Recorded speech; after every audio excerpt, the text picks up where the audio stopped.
Sa panahon ng mabilis na impormasyon at kaliwat ka ng balita, kailangan mo ng isang channel na mapagkakatiwalaan, diretso at para sa bayan. Ito ang Balitang Pambansa, ang iyong bagong tahanan ng mainit na issue, tunay na impormasyon at mga balitang hindi mo dapat palampasin. Mula sa mga trending na kaganapan sa social media hanggang sa mga seryosong isyong pambansa. Bantay kami sa bawat sulok ng bansa para sa iyo. Hindi lang basta chismis, kundi validated news, mga impormasyon na may batayan at mga kwento ng tunay na buhay Pilipino. At kung gusto mong laging nauuna sa kaalaman, huwag kalimutang mag-like, mag-share at higit sa lahat, mag-subscribe. Dahil sa Balitang Pambansa, balita mo, boses mo, bayan natin ito.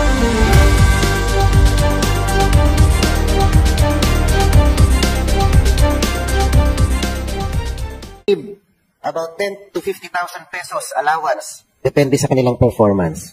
Would you confirm that, Madam Speaker, Madam Sponsor? Madam Speaker, Your Honor, again, the agency denies that there is an existence of vloggers who earn that much, Your Honor. Ito po kasing mga nakaraang araw, meron pong lumabas na news item na yun daw pong nanay ko di umano ay konektado sa mga diskayas. Isang report ng isang news channel. At tinignan po namin yung analytics. Talagang binuboost.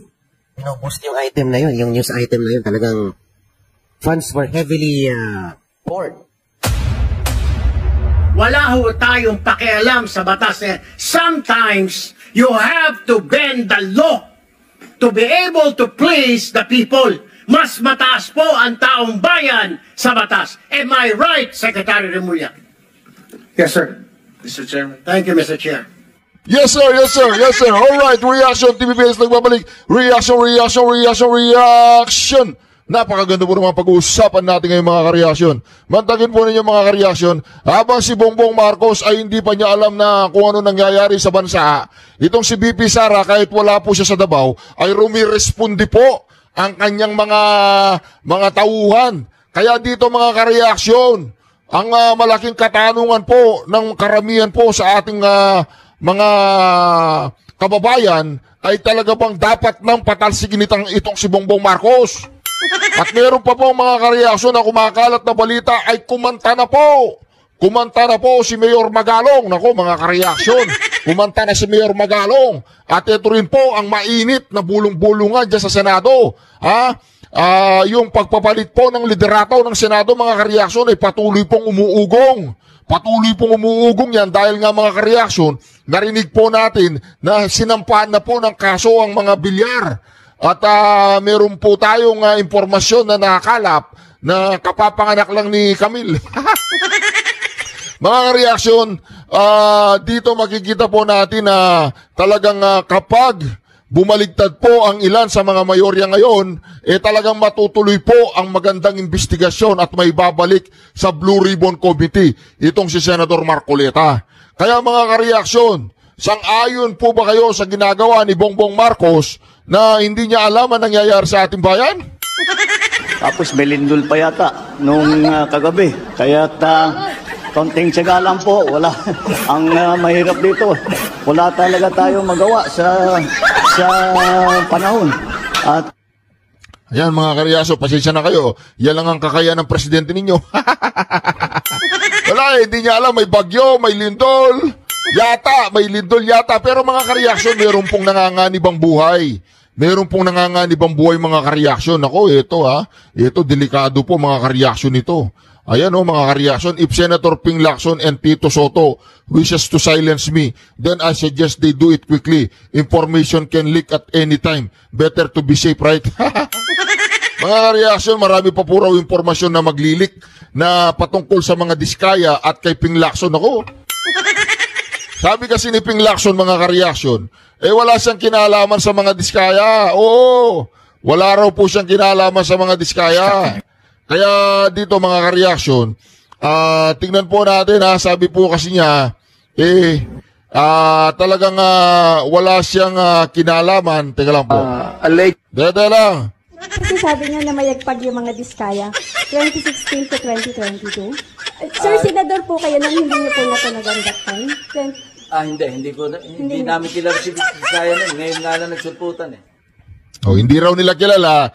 Ngayon lang nagsulputan. Ang lupit po mga ka-reaction. Ito, ayan mga ka-reaction Ngayon lang daw nagsulputan. Nako, to all those messaging, I am aware of Ping Lacson's involvement in the Pepsi Paloma case. Nako, ano ba yan? Banda punta na naman kay Pepsi Paloma, nasa ng Pepsi ko. To all those messaging, I am aware of Ping Lacson's involvement in the Pepsi Paloma case, but he is not an old man with nothing to lose. It will be pointless to investigate him. His family on the other hand. Pepsi Paloma, Ping Lacson, ano kinalaman niya doon, di ba? I found something interesting information about his children. Meow. Anak ko, mga ka-reaction. Marami pa raw. Alam po ba ninyo si Congressman Meow? Hindi ko alam kung sino ang inspirasyon nito eh. Binanatan niya si Tambaloslos. Talo si Tambaloslos. Sinunod niya si Saldico. Hindi na umuwi si Saldico. Babanatan niya si Bongbong Marcos. Malapit na bumagsak. Itong si Pampilo Lacson tsaka si Tito Soto, bumagsak na si Tambaloslos. Sa bagay, nasa kanila na yung pera, Ayan mga ka-reaction, Claire Castro, proposed budget 2.7 billion. Marcos 2026 budget plan has no hope. Nako, Claire Castro, 2.7 billion sa PCO. Nako, pag-uusapan din natin yan, mga ka-reaction. Si BP Sara, meron lang 900 million ang Vice President. Tapos itong PCO, meron siya 2.7 billion. Di ba PCO, nag-interview lang yan, PR lang yan ng presidente. 2.7 billion sa PCO, naku naman. Grabe naman yan, mga ka-reaction. Grabe yan. Grabe po yan. Senator Ping Lacson will go down in history as one of the worst senator in our country. Is no difference from the Diskayas. Naku, tuloy-tuloy po ang pagbanat, my intelligence network has informed me that a certain senator is plotting to end my life. Naku po, mga ka-reaction, ingat ka, Sir Kiko Barsaga. Dako naman tayo kay Senator Jason, why not, di ba? Senator Jason Ito mga ka-reaction, naku, mga ka-reaction, mamumura po dito si Rapi Tulfo, mamumura siya. Babasahin po natin, Kamuntik akong mapasigaw ng putang ina mo, Rapi. Malutong po yun, naka-capital letter pa yun. Basahin po ninyo. Sabi po ni Manong Jason kamuntik akong mapasigaw ng putang ina mo, Rapi. Kahapon habang pinapanood ko yung paliwanag ni Rapi Tulfo sa Senate Blue Ribbon urging ICC to place former President Rodrigo Roa Duterte under the house arrest for humanitarian consideration. Wika ni Rapi Tulfo, boboto sana siya ng yes kung mapapatunayan na tunay na may sakit nga ang Pilipino at dating Pangulo na detainee sa ICC detention facilities at The Hague, the Netherlands. In other words, hindi kumbinsido si Rapi Tulfo na may karamdaman si President Duterte. Gago talaga yan, Siraulo ka ba, Rapi? Hindi mo na nga mabilang ang gamot na iniinom mo. Wala ka bang hiya kay Bongo na bumibili ng gamot niya? Tarantado ka ba talaga, Rapi? Talagang sinagad-sagad na ng mga Tulfo, mga ka-reaction, ang katarantaduan at kawalang iyahan. Yung anak niya, naglaklak doon sa Las Vegas. Milyong-milyon, 2.6 million pesos. 2 gabi. Tapos itong kanyang kapatid na si Eric Sylvester, bendalo, okay lang. Ito naman si Rapi. Ayan, sira nga si Mr. Duterte ay nasa advanced age na 80 years old. Presidente pa lang siya ng bansa noong 2016 hanggang 2022 ay may hinihinda na siyang 2 karamdaman. Siya ay hirap ng lumakad at nakatungkod na lamang. 2 beses na siyang nawalan ng ulirat sa loob ng bilangguan ayon mismo sa mga personnel ng ICC Detention Center. Gago ka ba, Rapi? Gago nga si Rapi, putang ina ka, Rapi, gago ka. Gago ka ba, Rapi? Parang hindi mo maiintindihan yan. gagawa ka man lang din ng palusot, ginawa mo pang bobo ang sarili mo. Tatanda ka rin, tulpo, at maswerte ka kahit convicted ka with finality ng Korte Suprema ay hindi ka nakulong. Ipagdarasal ko na sana ay hindi mo danasin ang ganitong kalagayan pag sumapit ka sa ganyang edad. Kung aabot ka man sa ganyang edad, putang ina ka, Rapi, gago ka, taratado ka, animal kaot. Kung nagmumura ako, mumurahin ko po siya ng ganun. Kaya lang, hindi na ako nagmumura eh. Kaya hindi ko na siya mumurahin ng ganun. Ganun lang yun. Alam mo, Rapi, kung nagmumura pa ako, ganun kitang mumurahin. Ganito kitang mumurahin kung nagmumura ako. Gago ka, Rapi, taratado ka, putang ina ka, walang yaka, ganun. Kaya lang, hindi na nga ako nagmumura eh. Kaya hindi ko na siya mumurahin ng ganun, di ba? O, swerte ka, Rapi, hindi na ako nagmumura ng ganun, ha? Kung hindi, minura na kita ng ganun. Ayan mga kareaksyon, ito pang si Bongbong Marcos na malapit na ma-impeach at mapatalsik, 20 pesos na bigas ni Junior ibebenta sa mga nasalanta ng lindol. Ipinagmamalaki po niya mga kareaksyon na magbebenta daw siya ng 20 pesos na bigas. Magkakaroon ng access ang mga pamilyang apektado ng malakas na lindol sa Cebu, Masbate at Eastern Samar sa 20 kada kilo ng bigas ni Junior matapos ipag-utos ni Agri-Secretary Laurel. Kung hindi pa lilindol sa isang lugar, Bobong Marcos, kung hindi pa lilindol sa isang lugar, hindi mo mabibigyan ng 20 pesos ng bigas? Ganun na ba kaliit ang tingin mo sa mga Pilipino? Kung hindi pa magkakamatayan, hindi ka magbebenta ng 20 pesos na bigas? Habang si BP Sara ay umaandar na mga kareaksyon. Grabe itong Rapi tulpo na to, si Raulo. Si Rapi ka nga, si Rapi. O diba, si Rapi ka, loko. O, wala nang respeto sa taong bayan. Gago ka, Rapi. Ayan, mga kareaksyon. Meron pang iba. O yan, dito na po tayo. Meron pang ibang lugar na kung saan nagde-deliver kayo? Sa Aguado, dyan sa Malacanang. Aguado? Excuse me, Santo Tomas. Oh, sumabat si Pampilo Lacson, mga reaksyon. Ayun, oh. Sino Michael yan? Yung dating... Sumabat nung nabanggit yung Aguado sa Malacanang, sumabat si Pampi. O diba, dahil tatamaan na yung mga amo niya. Ang amo niya ay si Bangag at saka si Tambaluslos. Oh, sila yung mga amo nila. It's attached agencies for communications related. 1.4 billion, kay BP Sara 900 million lang. TCO na 1.4 billion. Anong ginagawa nila dyan? Di ba nagkukuda-kuda lang yung mga yan? Pambayad sa mga trolls. Alam ko na. Pambayad sa mga trolls yan. Alam ko na. Oy, ayusin yung mga trolls nyo. Wala silang kwenta. Dito, yung mga DDS, wala nang bayad. Wala. Mga mga panis. Activities.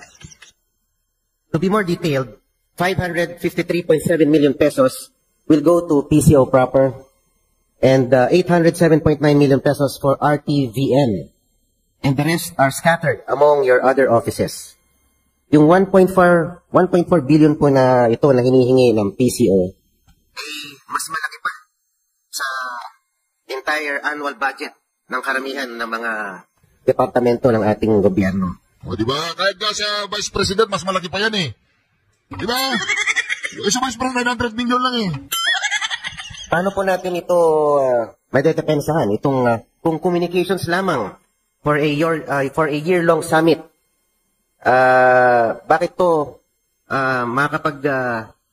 buo ng halaga na bakit ito Google ika nga ng 1.4 billion pesos? Kung communications lamang ang trabaho ng PCO.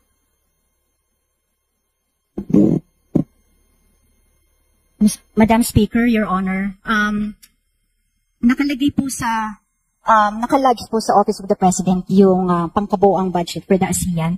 So, ang PCO po, dahil this is national pride in a way, we can't be put in a bad light. Andito po yung, sa ASEAN po, there will be a lot of projecting our country externally on why we deserve to be nominated and elected also sa UN Security Council. So, hindi rin naman po tayo po pwedeng masyadong salat ang ating presentation. And also, the advertising rates po ngayon, we can provide the advertising rates for TV, for the billboards, for the radios.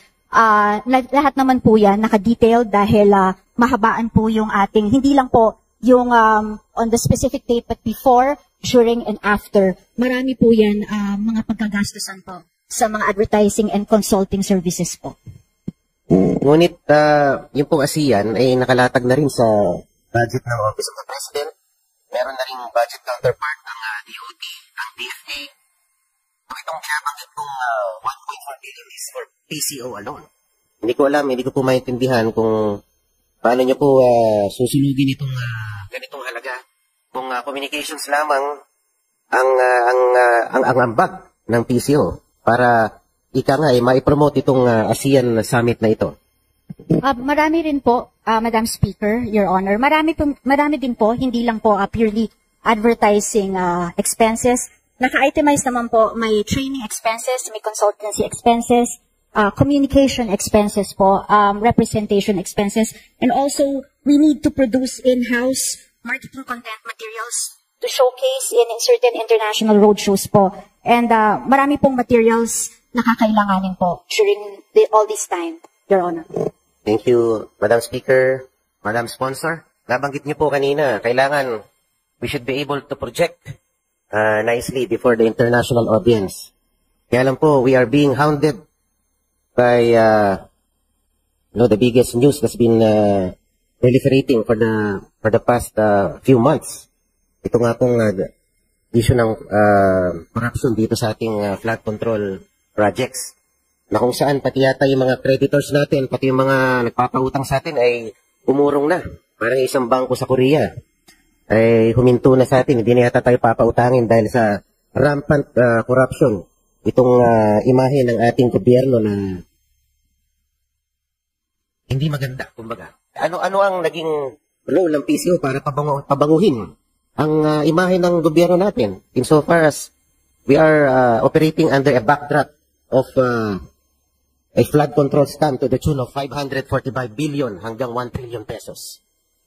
Madam Speaker, Your Honor, siguro naman po mas lalong mahirap kapag dumating ang sa isang taon na wala man lang tayong konting presentasyon, at least in the cultural side. Kaya doon po ay talagang magko-concentrate po tayo sa ating mga national achievements in terms of culture and yung ating mga sa iba-ibang mga products po sa iba-ibang mga regions. Siyempre po, kailangan din natin ipresenta ang sariling bansa natin in the best light without highlighting what we are now experiencing po. So, mas lalong mahirap naman po kapag hindi rin naman tayo kahit papano maghahanda in terms of at least public relations.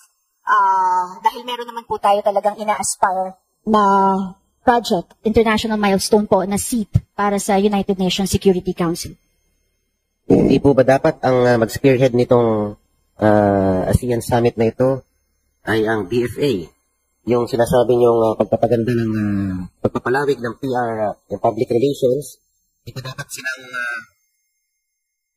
nagtalaga nitong role na ito. Dahil ASEAN po, yan po ay ginawa para to foster a stronger inter-regional presence and stronger ties in between ASEAN countries. So dapat we should fall under the purview of DFA. Or sinabi niyo po para makilala ang kultura natin, di ba dapat DOT po ito? Madam Speaker, Your Honor, this is po together po nag-work ang mga agencies po ng administration. Kasama po ang PCO, of course the DOT and the DFA will spearhead these. Pero kami po sa agency will be on the communication side. Mga content, digital content, media content po, para po sa pag-highlight po ng image po ng buong bansa. Your Honor. Thank you, Madam Speaker, Madam Sponsor. Noong 2023, 493 million ang budget ng PCO. And in 2024, it nearly doubled to 933 million.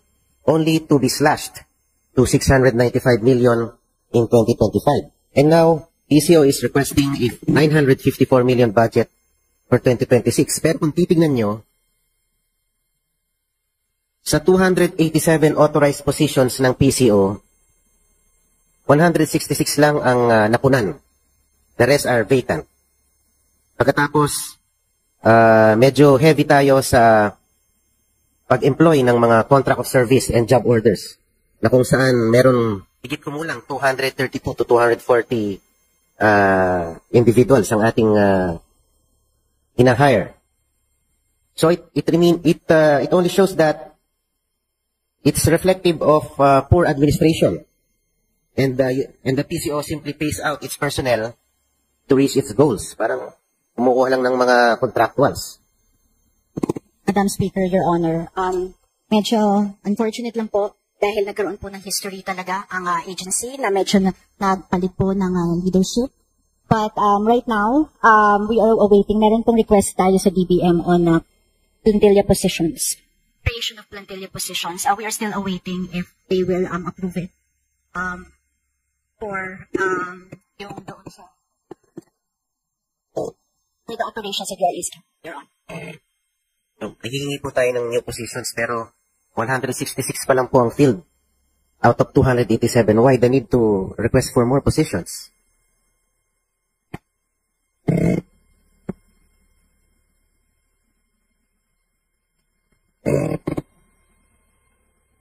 Motion to suspend, Deputy Speaker.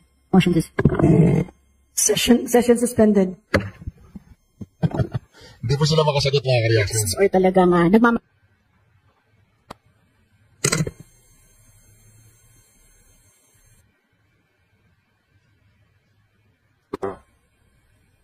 During the budget hearing for the PCO, sinabi ko baka yung GAOs na yan, pati yung contract of service personnel, yan yung mga keyboard warriors ng PCO na madiin naman na itinanggi ng ating secretary. Pero ngayon ay nananatiling mahiwaga sa akin dahil sa aking paniniwala, itong mga job order na to at mga contract of service ay ginagamit talaga na keyboard warriors para mag-react at mag-comment ng maganda sa mga social media platforms ng administrasyon. Madam Speaker, Your Honor, kahit tingnan niyo po ang budget ng PCO, wala po kayo makikita per line na ganyan po na for keyboard warriors. Lahat po, we still contend that kung ano man po ang nakikitang mga likes, these are organic likers po sa mga social media. Wala rin pong ginagamit ng mga reactors. Alam niyo naman po ngayon, masyadong mainit po ang social media. Kung sa presidente po, sa PCO, marami pa rin naman pong masasabi akong loyalists or talagang nagmamahal po sa ating presidente at naniniwala po sa kanyang administration. Aminin nyo na, marami kayong mga trolls. Si Bongbong Marcos na nga mismo ang nagsabi na nag-hire siya ng libo-libong trolls. Bakit pinapasinungalingan nyo pa? Aminin nyo na, mahirap magsinungaling, ma'am. Aminin nyo na yung mga trolls ninyo. So, hindi po yun na mga likers po o mga parang reactors po na ginagamit. Machi-check niyo po yan sa item. Wala pong ganyan po sa sinasabi niyong mga reactors po, Your Honor. Kayo po ba'y sigurado dyan na distinguished sponsor, Madam Speaker? Madam Speaker, Your Honor, yes po, Your Honor. Sapagkat meron po akong nakausap na nagtatrabaho dyan na bukod pa po sa kanyang 7,000 a month allowance, meron po siyang 500 pesos load allowance, and if their post reach a certain virality, meron pong platform specific bonuses na matatanggap yung mga creators natin at mga warriors. Let me read to you. Pag ang TikTok content po natin has reached 500,000 views, meron po siyang incentive na matatanggap na additional 5,000 pesos. Pag umabot naman ng 1 million views ang TikTok content niya, meron na namang dagdag na 5,000 piso. Sa Facebook, for write-ups and art cards, pag umabot ng 500 shares yung art card mo, meron kang additional 5,000 pesos incentive. For video content, pag umabot ng 500,000 views with 500 shares, meron ka na namang tumataginting na 5,000 piso na pabuya o reward. Sa YouTube naman, mga 300,000 views ka lang, meron ka na namang additional 5,000 pesos na gantimpala. At bukod sa yung 500 peso na allowance sa internet or yung prepaid load nila or whatsoever. Madam Speaker, Your Honor, sinabit na po namin as requested ng committee hearing. Yan din po ang request nyo, Your Honor, para makita kung ano po specifically ang trabaho ng lahat po ng mga nakapasok po sa Presidential Communications Office. At wala po talaga. We really confirm, wala pong mga ganyan.